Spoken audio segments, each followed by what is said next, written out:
Okay, now we're gonna have Suzanne Zummo teaching her. I don't know what she's teaching. Well, we'll see what her. I don't know. We never know what the peeps are gonna tell her. So it's like, who's coming in? Really high. We're really high. Come down.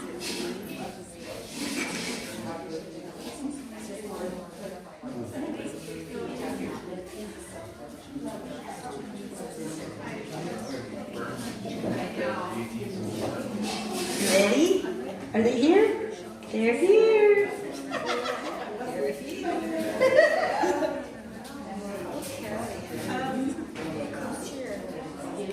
Get closer. Okay. Can you all hear me? Can you hear me? Okay. So, you can't hear me? No. Can you hear me now? Okay. Good? All right. Yes? All right. So I'm laughing today because everybody's talking about age, and I'm thinking, when I was in my 20s and 30s, everybody I knew was way older than me. I didn't want to hang out with people my age. When I was in my 20s, all my friends were in their 40s, which back then was old, right? Right? So now I'm in my 60s, everybody I hang out with is in their 30s. So I think it's really kind of interesting the way things flip. And of course, the moral of the story is that it's not about age, right? It's about the age of your soul. It's about your experience. It's about what we can bring to each other and how we bring that to each other. That's really the important thing. So the message that I have today is to be open to new learning, to be open to learn from people that you might not think is the person that you're going to be learning from, right? You might look at that old person and say, well, they don't really have anything to tell me. Or you might look at that young person and say, well, they don't know anything. I don't have anything to learn from them, right? Or you may look at someone who looks like they know everything, and then you got to talking to them and find out they don't know anything about anything. They just know how to sound good. So you have to have an open mind. You have to be open to learn new things. And then you also have to be discerning, because you can't just believe everything you hear, otherwise you're going to buy every product on the market, you're going to take every class in the world, right? You're going to live where everybody tells you to, so you have to use discernment as well. And so the really neat thing that I love about being here and working with all of the wonderful people here is that they're not really here to tell you what to do or tell you how to be or tell you what you need to know. They're here to give you guidance and to help you make decisions for yourself and to think for yourself. The other thing I love about being here is that there's no competition, because we all know that we're all going to learn different things from different people, and they're going to learn different things from us. So any conversation that you have, even if you're just sitting next to someone and not having a conversation, you can learn from their energy. You can learn from their heart. You can learn from the conversation that they're having with the person next to them. If your intent is to learn and to grow and to advance spiritually, you can learn that anywhere, no matter what you're doing, no matter who you're with. But you have to have that intent. And so why do we have all those experiences? Do we have them so I can accumulate phenomenal experiences and be a phenomenally spiritual person and just be a high being and walk around and say, oh, so I'm evolved, I'm ascended, I'm wonderful?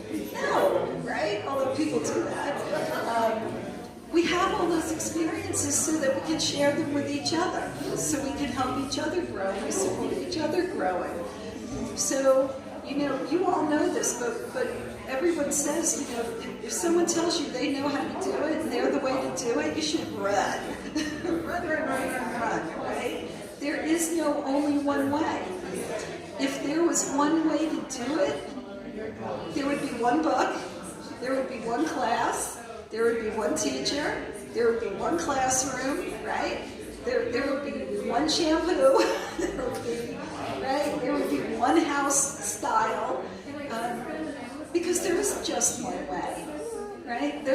multitude of ways. And the way that you create for yourself is the way that works for you. So you have to find the way that works for you. You know, I love when gurus talk about diet, because, you know, everyone comes out with a diet book. Everyone comes out with a healing method. Well, basically what they're saying is, I figured out the way that works for me. So it works so well for me, I'm going to share it with you. It might work for you.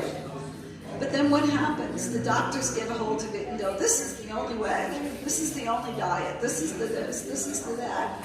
I think my favorite phrase is, a new study has shown. Because what that means is the last study that we told you, we're not telling you that anymore. Right? So for years they told you, don't eat butter. Oh my God, butter, don't eat butter. Eat margarine, that's good for you. Right? For 20, 25 years, eat margarine, eat refined oil and water.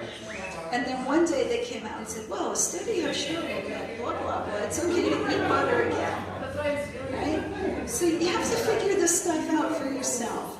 It's the same thing when you're on your healing path.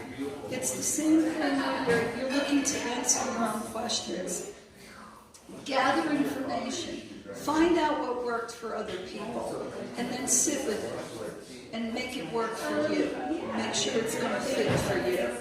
Because there isn't only one teacher, right? There's many, many teachers.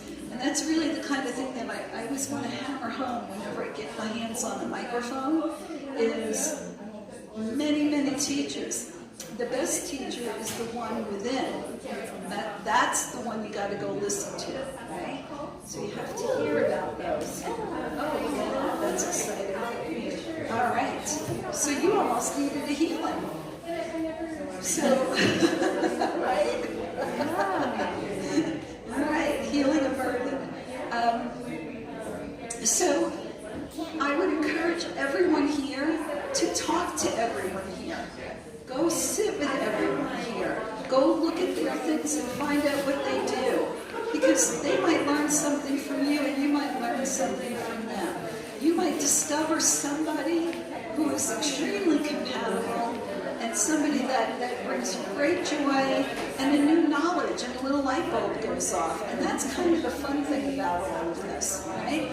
When I come to these things, I can't wait to sit and talk to everybody I haven't seen at the last one, because those are new people I can learn from. And then there's old people that I get to hug and say, oh, I saw you last time, how are you doing? That's how you build community. And community happens when you are not looking for someone else to fix you, but when you're looking for someone to share things with. And that's how we build community. So there's a community here that is ready to support and ready to grow and ready to step forward. And I think that's absolutely phenomenal, because that's what we need right now. We don't need people to be isolated. We don't need people to be running out looking for someone else to fix them. We need to support one another. And do that, just the way Ruth said when she was talking, is with love, right? You love each other into strength. We love each other into wholeness. We love each other into happiness. Even if it's only for a moment, you still have that feeling. I can grab onto that. I can go back and re-feel that. I can build on that. And that's what community is all about. It's about giving and receiving. It's about balance, right? You've got a talent I don't have. I have a talent you don't have. But we work together, and it's just absolutely phenomenal. So I really don't have a lot to say today. I just did a teaching on Wednesday night. I think I said it all for about 2 hours. So I'm kind of messaged out at the moment. But if you take anything away, I want you to take away the fact that when you look at yourself in the mirror, that's got nothing to do with who you are. That's got nothing to do with your wisdom. It's got nothing to do with your knowledge, your power, your capacity, your ability to love. It just means that your body has aged, but your body hasn't aged yet. That's really all it means. So we've got to take those filters off about what teacher looks like, or what guide looks like, or what knowledge looks like, or what love looks like, right? And once we take all of those labels off, then we can learn and grow from one another and have some of the most unique experiences that we're ever going to have. I think some of the biggest regrets that I've had was when I judged someone and then found out later that they had phenomenal wisdom and I missed out on it because I didn't think that there was anything there for me. And I've learned from that, you see. So you don't know who's going to be your teacher. You don't know who's going to give you that learning. And that's the great phenomenal thing about it. So for those of you who don't know me, I have been a teacher of higher consciousness for over 20 years. I teach a class called Perceptive Awareness Technique, which allows you to connect to your soul and activate your intuition quickly. I do them online and in person. I'm talking to Tammy and Anthony about doing a class here, either end of November, beginning of December. I teach a healing method called zummo that Ruth touched on. I'll be doing a class in January of that. If you come by my table, my daughter is a phenomenal artist and energy worker. She's wrapped some beautiful crystals and different beads and rings. So we got that. And then I have my book, Mapping the Inner Landscape, which is a way to decode the symbols of dreams and life. And it's a real nifty little book. I taught the class for years and years and years and just got it on paper. So I think that's everything I want to say. I don't think I have anything else. Except thank you very much for your attention and blessings to Tammy and Anthony for the beautiful space. So thank you.